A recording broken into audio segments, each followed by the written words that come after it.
Hello friends. स्वागत है आप सभी का। आई होप कि आप सभी अच्छे होंगे।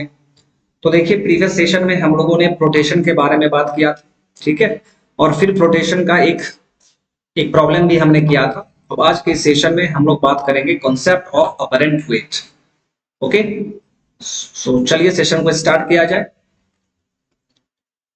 Concept of apparent weight. Concept of apparent weight, ये आपके लिए काफी इंपॉर्टेंट है। Concept of apparent weight. अब यहां पर एक चीज देखिए, अपरेंट वेट का मतलब क्या होता है, ठीक है। तो ये देखने से पहले हम लोग सबसे पहले थोड़ा सा रियल वेट के बारे में बात करेंगे, ठीक है। हम लोग पहले रियल वेट के बारे में बात कर लेते हैं, फिर हम लोग मूव करेंगे अपरेंट वेट पर। Okay, so real weight. देखिए, मान लीजिए कि आपका एक स्प्रिंग बैलेंस है। ये स्प्रिंग बैलेंस है, ओके। और इस स्प्रिंग बैलेंस से आप एक वेट मेजर कर रहे हैं। इसमें एक वेट आपने हैंग कर दिया है। This is your weight. उसका मास मान लीजिए m है। तो इसका वेट क्या होगा? इसका वेट वर्टिकली डाउनवर्ड डायरेक्शन में काम करेगा, m इंटू जी। अब इसका वेट आपको मेजर करना है, तो आप क्या करेंगे? स्प्रिंग बैलेंस का यूज करेंगे। This is your spring balance. ये स्प्रिंग बैलेंस आपने देखा भी होगा, ठीक है। किसी भी शॉप पर आप जाते होंगे, ठीक है। जो गैस रिपेयरिंग शॉप होता है, ठीक है, या गैस फिलिंग शॉप होता है, तो पहले इस तरह का स्प्रिंग बैलेंस का यूज किया जाता था, ठीक है। तो उस स्प्रिंग बैलेंस में उस वेट को हैंग किया जाएगा, जिसके कारण यहाँ पर क्या होगा? यहाँ पर टेंशन लगेगा अपवर्ड डायरेक्शन में, और फिर यहाँ पर आपका जो मार्किंग क्या रहता है, वहां पर जिस मार्किंग की जगह पर वो आपका जो स्प्रिंग है वो आपका पोजीशन दिखाएगा, ठीक है। उसी पोजीशन के करस्पॉन्डिंग हम रीडिंग को नोट डाउन कर लेंगे और वही उसका वेट हो जाता है। तो ये आपने देखा होगा, ठीक है। तो यहाँ पर देखिए, चूंकि यहाँ पर सराउंडिंग में क्या है? आपका एयर है। सराउंडिंग में क्या है माय डियर? एयर। तो अब देखिए, यानी इस एयर में ये बॉडी कंप्लीटली सबमर्ज्ड है। एयर में ये कंप्लीटली सबमर्ज है। तो एयर के द्वारा क्या होगा? यहाँ पर इस बॉडी के ऊपर एक पॉइंट फोर्स एक्ट होगा। This is the point force due to air. Okay, ये वाला होगा। बॉडी का टोटल वेट नीचे की तरफ काम कर रहा है और टेंशन ऊपर की तरफ काम करेगा। एंड चूंकि बॉडी एयर में है, इसका मतलब क्या है कि एयर में कंप्लीटली सबमर्ज्ड है। तो एयर के द्वारा बॉडी के ऊपर क्या होगा? एक पॉइंट फोर्स लगाया जाएगा। ओके, अब आप फोर्स को यहां पर बैलेंस कर लीजिए, तो क्या लिखेंगे? देखिए, आप लिखेंगे T plus F B air is equal to M into G. तो यहां से देखिए my dear friend, so T is equal to M G minus F B of air. mg minus F B of air. Okay, फिर देखिए, so T will be equal to m into G minus, ये आपका क्या है? Point force. और point force का formula आपने mass के टर्म में देखा है। क्या फॉर्मूला होता है? m into g divide by relative density, यानी रो एस बॉडी का डेंसिटी डिवाइड बाय फ्लूइड का डेंसिटी। फ्लूइड क्या है? आपका एयर है, तो एयर का डेंसिटी। फिर आपके मन में यहां सवाल आ रहा होगा कि सर आपने यहाँ पर मास m क्यों लिखा है? यहाँ पर मास m क्यों लिखा गया है, जबकि सभी फॉर्मूला में तो m डैश हुआ करता था, बट यहाँ पर मास m लिखा होगा, ऐसा क्यों? तो देखिए माय डियर, m डैश क्या है? m डैश है मास ऑफ बॉडी सबमर्ज्ड। तो जितना मास सबमर्ज्ड रहेगा, यहाँ पर एयर में आपका कंप्लीटली मास सबमर्ज्ड है। पूरा का पूरा मास सबमर्ज्ड है एयर में, ठीक है। पूरा का पूरा मास सबमर्ज्ड है, इसीलिए हमने यहाँ पर m लिखा है। अब इस चीज को यहाँ पर देखिए, ये जो बॉडी है, ये बॉडी आपका मेटल का हो सकता है, कंक्रीट का हो सकता है, ठीक है। तो इस बॉडी का डेंसिटी यानी रो एस, रो एस बहुत ही ज्यादा होगा। बहुत ही ज्यादा का मतलब है कि ये थाउजेंड्स में भी 5000, 6000, 7000 हो सकता है। लेकिन एयर का density my dear friend, air का डेंसिटी काफी कम होता है। मैं आपको बता दूं एयर का डेंसिटी 1.2 होता है, 1.2 केजी पर मीटर क्यूब। अब आप खुद देख लीजिए, अब आप खुद यहाँ पर फील कीजिए। बॉडी का डेंसिटी मान लीजिए 7000 है और एयर का डेंसिटी 1.2 है, तो ये पूरा जो वैल्यू आप देख रहे हैं, ये जो पूरा आप वैल्यू देख रहे हैं, ये वैल्यू क्या होगा, काफी ज्यादा होगा जी। यानी इस फ्रैक्शन में माय डियर फ्रेंड न्यूमरेटर काफी ज्यादा है। जब न्यूमरेटर काफी ज्यादा इंक्रीज हो जाए तो पूरा फ्रैक्शन का वैल्यू क्या होगा, काफी कम हो जाएगा। यानी ये जो फ्रैक्शन आप देख रहे हैं, इस फ्रैक्शन का वैल्यू काफी कम होगा, बहुत ही कम। तो उस वैल्यू को हम लोग नेग्लेक्ट कर देते हैं और उसे जीरो मान लेते हैं। ओके, यानी पॉइंट फोर्स के द्वारा, सॉरी, यानी एयर के द्वारा जो पॉइंट फोर्स एक्सर्ट किया जा रहा है उसका मैग्नीट्यूड काफी कम होगा। So this point force can be neglected here and now T will be equal to m into g. So the tension in the spring balance will be equal to m into g. या आप simply ये कह सकते हैं कि spring balance का reading जो है वो किसके बराबर होगा, m into g के बराबर होगा। और m into g क्या है, बॉडी का रियल वेट है। बॉडी का real weight m into g है और उतना ही वेट आपको स्प्रिंग बैलेंस भी बता रहा है, उतना ही रीडिंग जो है स्प्रिंग बैलेंस बता रहा है। यानी इस वेट को आप क्या कह देंगे, this weight is real weight.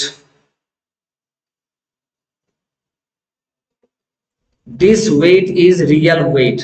और ये आपका रियल वेट क्यों है, क्योंकि आपने एयर में बॉडी को सबमर्ज किया है और एयर का चूंकि डेंसिटी काफी कम होता है तो उसके द्वारा जो बॉडी के ऊपर पॉइंट फोर्स लगाया जाएगा उस पॉइंट फोर्स का मैग्नीट्यूड तो काफी कम होता है।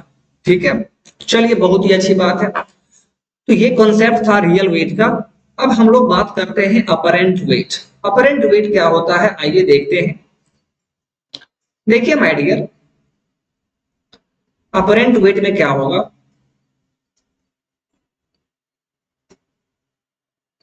अपरेंट वेट, तो मान लीजिए कि वही आपका सिस्टम था, सेम सिस्टम जो हमने रियल वेट में देखा था। मान लीजिए कि ये आपका स्प्रिंग बैलेंस है,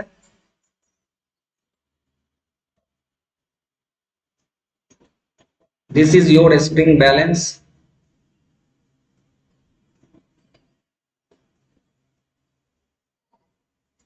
ठीक है, और इस स्प्रिंग बैलेंस में एक वेट यहां पर हैंग किया गया है, एक वेट आपका यहां पर हैंग हो रहा है, दिस इज m इंटू जी, इसका मास m है। बट अब इस मास को हम लोग एयर में सबमर्ज नहीं कर रहे हैं, इस मास को हम लोग एक फ्लूइड में सबमर्ज कर रहे हैं। Let us suppose this is your fluid, ये आपका टैंक है और इस टैंक में आपका फ्लूइड यहां पर भरा हुआ है, ए fluid is filled here and इस फ्लूइड का डेंसिटी मान लीजिए आपका रो है। इस फ्लूइड का डेंसिटी रो है और आपने क्या किया, आपने इस मास को फ्लूइड में सबमर्ज कर दिया। ठीक है, अब देखिए इस बॉडी का डेंसिटी क्या है, रो एस। फर्स्ट केस में आपने क्या देखा था, बॉडी को आपने एयर में सबमर्ज किया था, बट इस केस में हम लोग क्या करने जा रहे हैं, हम लोग बॉडी को फ्लूइड में सबमर्ज कर रहे हैं। That means let us suppose कि एक लिक्विड में हम लोग इसको सबमर्ज कर रहे हैं। अब देखिए जब लिक्विड में आप सबमर्ज करेंगे तो लिक्विड क्या करेगा, लिक्विड इसके ऊपर एक पॉइंट फोर्स लगाएगा Fb, और इस बॉडी का एक टोटल जो वेट होगा वो वर्टिकली डाउनवर्ड डायरेक्शन में नीचे की तरफ काम करेगा m into c। Okay, and अब यहां पर स्प्रिंग बैलेंस में एक टेंशन प्रोड्यूस होगा T अपवर्ड डायरेक्शन में, और उसी टेंशन के हेल्प से आप इसका वेट बता पाएंगे कि इस बॉडी का वेट कितना है, इस बॉडी का वेट कितना। ठीक है, ओके, चलिए तो यहां पर फोर्स को बैलेंस करेंगे तो आप क्या लिखेंगे, T plus FB will be equal to M into G. So T will be equal to mg minus FB. अब यहां पर देखिए, क्या इस FB को हम नेग्लेक्ट कर सकते हैं? क्या यहां पर पॉइंट फोर्स नेग्लेक्ट हो सकता है? आइए देख लेते हैं। यहां पर पॉइंट फोर्स नेग्लेक्ट नहीं होगा। क्यों नहीं होगा? आइए देखिए। तो ये पॉइंट फोर्स किसके द्वारा लगाया गया है? तो लिक्विड के द्वारा लगाया गया है। किसके ऊपर? बॉडी के ऊपर। दैट मीन्स आप फॉर्मूला क्या लिखेंगे? m into D divide by rho S by rho. अब आप खुद देखिए, रो एस मान लीजिए 7000 है। रो मान लीजिए कि वाटर में आपने सबमर्ज किया है, तो वाटर का डेंसिटी 1000 होता है। तो 7000 बाय 1000 यानी इस डिनोमिनेटर का वैल्यू क्या होगा? 7 होगा, जो कि काफी कम है। वहां पर वैल्यू क्या आ रहा था? वहां पर डिनोमिनेटर में वैल्यू हमें 1000 से ज्यादा आ रहा था, बट यहां पर डिनोमिनेटर में हमारा वैल्यू क्या आएगा? काफी कम आएगा। तो इस वैल्यू को, इस ओवरऑल वैल्यू को आप नेग्लेक्ट नहीं कर सकते हैं, ठीक है? वहां और ऐसा क्यों, यहाँ डिफरेंस क्यों हो रहा है ऐसा? क्योंकि यहाँ पर लिक्विड है, लिक्विड का डेंसिटी आप देख रहे हैं 1000 है। वहां पर इसके जगह पर एयर था, उसका डेंसिटी 1.2 था। तो कहाँ 1.2 और कहां पर 1000, दोनों में काफी डिफरेंस है, ठीक है? तो इस पॉइंट फोर्स को आप नेग्लेक्ट नहीं कर सकते हैं। तो अब देखिए, इसी बॉडी का वेट एयर में आप देख रहे थे, तो एयर में आपका कितना आ रहा था? m इंटू जी के बराबर आ रहा था। लेकिन अब उसी बॉडी को आपने लिक्विड में सबमर्ज कर दिया है, तो स्प्रिंग बैलेंस जो रीडिंग बता रहा है वो थोड़ा कम बता रहा है, थोड़ा कम बता रहा है। कितना कम बता रहा है? तो जो पॉइंट फोर्स लिक्विड लगा रहा है उतना कम बताएगा, ठीक है? तो चूंकि ये वेट कम बता रहा है, सो इसी वेट को हम लोग अपरेंट वेट कहते हैं। इसी वेट को हम लोग अपरेंट वेट कहते हैं। इसका ये मतलब नहीं हुआ कि इस बॉडी का वेट डिक्रीज हो चुका है, नहीं, बॉडी का वेट डिक्रीज नहीं हुआ है, बस बॉडी का वेट उस टाइम जो है कम फील होगा। क्यों? आप खुद सोचिए, बॉडी का टोटल वेट नीचे की तरफ काम कर रहा है, लेकिन ऊपर की तरफ भी एफ भी काम कर रहा है। तो बॉडी का नेट वेट कितना हो जाएगा? mg माइनस एफ बी हो जाएगा। तो बॉडी इतना थोड़ा सा कम वेट फील करेगा। जैसे मान लीजिए हम लोग अगर किसी नदी में चले जाते हैं, तो नदी में जैसे ही हम लोग जाएंगे तो आप फील करते होंगे कि आपका वेट थोड़ा कम हो चुका है, बट एक्चुअल में क्या हमारा वेट कम हुआ है? नहीं। तो ऐसा क्यों फील होता है? तो हम लोग जैसे ही लिक्विड में जाते हैं तो हमारा वेट नीचे की तरफ काम कर रहा है, एंड उसी टाइम लिक्विड नीचे से हमारे ऊपर ऊपर के डायरेक्शन में एक पॉइंट फोर्स लगाता है। तो नेट वेट क्या होगा? नेट वेट थोड़ा सा डिक्रीज हो जाएगा, और उसका मैग्नीट्यूड आप कैसे फाइंड करेंगे? mg माइनस एफ बी करके फाइंड आउट करेंगे। ओके, तो चलिए, this is your apparent wait.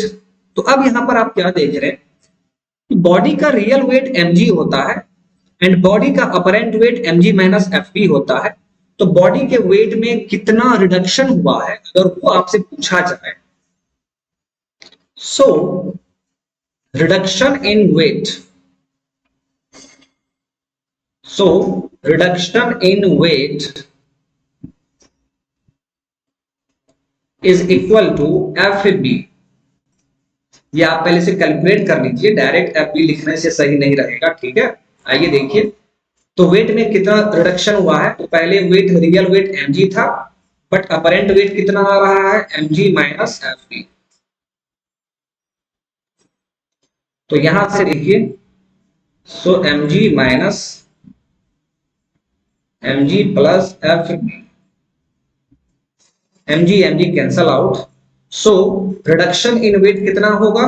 Point force के बराबर होगा। यानी लिक्विड जितना पॉइंट फोर्स बॉडी के ऊपर लगाएगा उतना ही वेट उसका रिड्यूस होगा, मतलब उतना ही वो कम वेट फील करेगा। बात समझ में आ गया? चलिए, अब इस पर बेस्ड हम लोग एक क्वेश्चन कर लेते हैं, अपरेंट वेट पर बेस्ड एक न्यूमेरिकल करते हैं।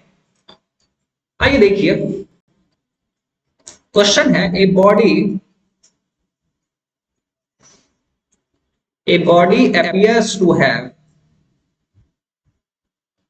A body appears to have 1000 Newton. A body appears to have,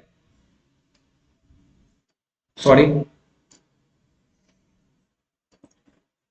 1000 Newton in water and 1200 Newton in oil और ऑयल का डेंसिटी 800 kg पर मीटर क्यूब दिया हुआ है, ठीक है। Then find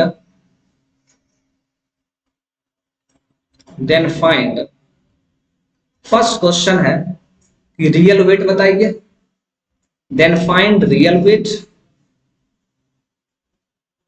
and second question है आपका वॉल्यूम ऑफ बॉडी बताइए, उस बॉडी का वॉल्यूम कितना है ये आपको बताना है, ठीक है। तो ये दो चीज आपसे पूछा जा रहा है।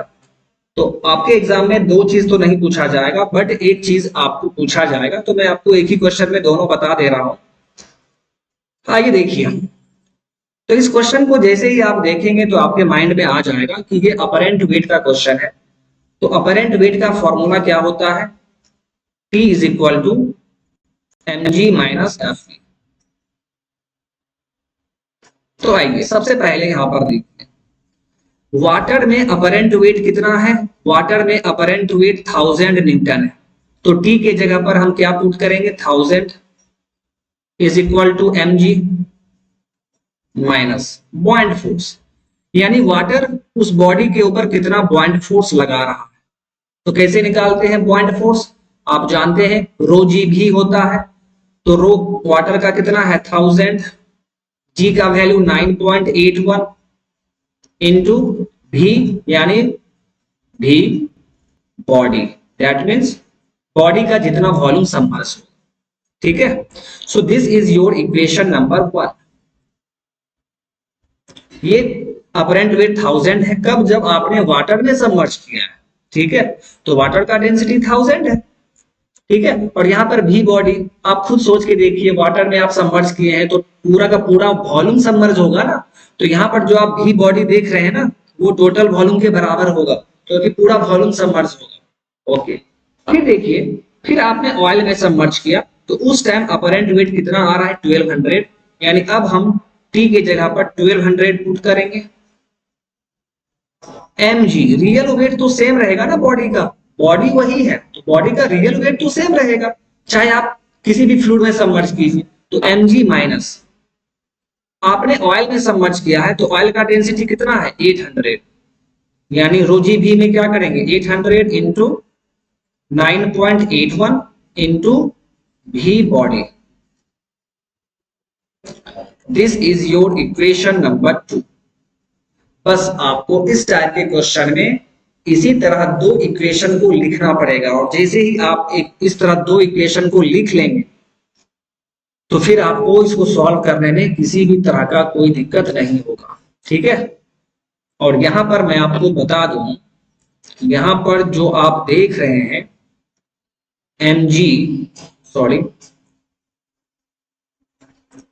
यहां पर जो आप देख रहे हैं m इंटू जी, ये सेम रहेगा, विल बी सेम। क्यों सेम होगा, क्योंकि बिकॉज बॉडी सेम है ना जी, सेम बॉडी को आप अलग अलग फ्लूइड में सबमर्ज कर रहे हैं तो बॉडी का रियल वेट तो सेम रहेगा, इसीलिए हमने ऐसा लिखा, हमने mg दोनों जगह लिखा।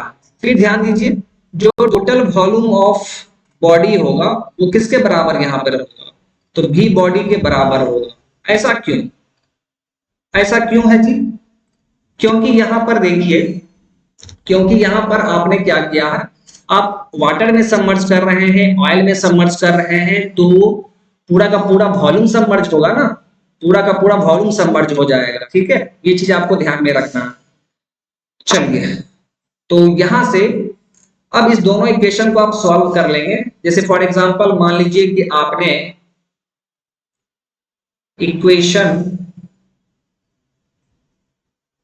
2 माइनस 1 कर दिया आपने इक्वेशन 2 माइनस 1 कर दिया, तो किस तरह होगा देखिए, 1200 is equal to mg minus 800 into 9.81 into v body,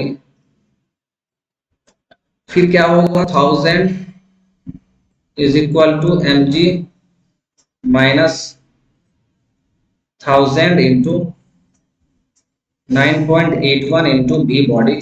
अब आप दोनों को बस माइनस कर दीजिए, ठीक है, माइनस करेंगे तो क्या होगा देखिए, ये कैंसल आउट, ये आपका 200 इज इक्वल टू, ये क्या हो जाएगा 200 इंटू 9.81 इंटू वी बॉडी, तो यहां से आपका वी बॉडी निकल जाएगा जी, तो वॉल्यूम ऑफ बॉडी निकल जाएगा ना, यही तो टोटल वॉल्यूम के बराबर है और वही आपसे पूछा जा रहा है, तो सेकंड क्वेश्चन तो आपका यही है। तो सेकंड क्वेश्चन देखिए आपका सॉल्व हो चुका है, और जैसे ही सेकंड क्वेश्चन सॉल्व हुआ है, वॉल्यूम ऑफ बॉडी निकल चुका है, तो ये वैल्यू हम किसी भी एक इक्वेशन में पुट कर देंगे तो हमारा mg निकल जाएगा। तो क्या करेंगे, putting the value in equation 1, तो आपका आसानी से जो है mg फाइंड आउट हो जाएगा, mg फाइंड आउट हो जाएगा, जो कि आपका फर्स्ट क्वेश्चन था, और आप रियल वेट आसानी से निकाल लेंगे, ठीक है। तो एग्जाम में, आपके एग्जाम में इस टाइप का क्वेश्चन पूछा जाता है, अपरेंट वेट से सेम इसी टाइप का न्यूमेरिकल पूछा जाएगा, और आपको कोई एक वैल्यू फाइंड करने बोला जाएगा, चाहे मास ऑफ बॉडी या वॉल्यूम ऑफ बॉडी या रियल वेट, तो कोई एक टाइप का क्वेश्चन आपसे पूछा जाएगा, लेकिन सभी क्वेश्चंस को, अपरेंट वेट वाले सभी क्वेश्चंस को आप इसी तरह सॉल्व करेंगे। ओके, तो अपरेंट वेट भी आपका कंप्लीट हो चुका है। अपरेंट वेट में जितना कॉन्सेप्ट था वो मैंने आपको बता दिया, एंड आई होप कि आपको अच्छे तरीके से समझ में आ गया होगा। तो चलिए आज के सेशन को हम लोग यहीं पर स्टॉप करते हैं, मिलते हैं फिर नेक्स्ट सेशन में। So thank you, bye bye.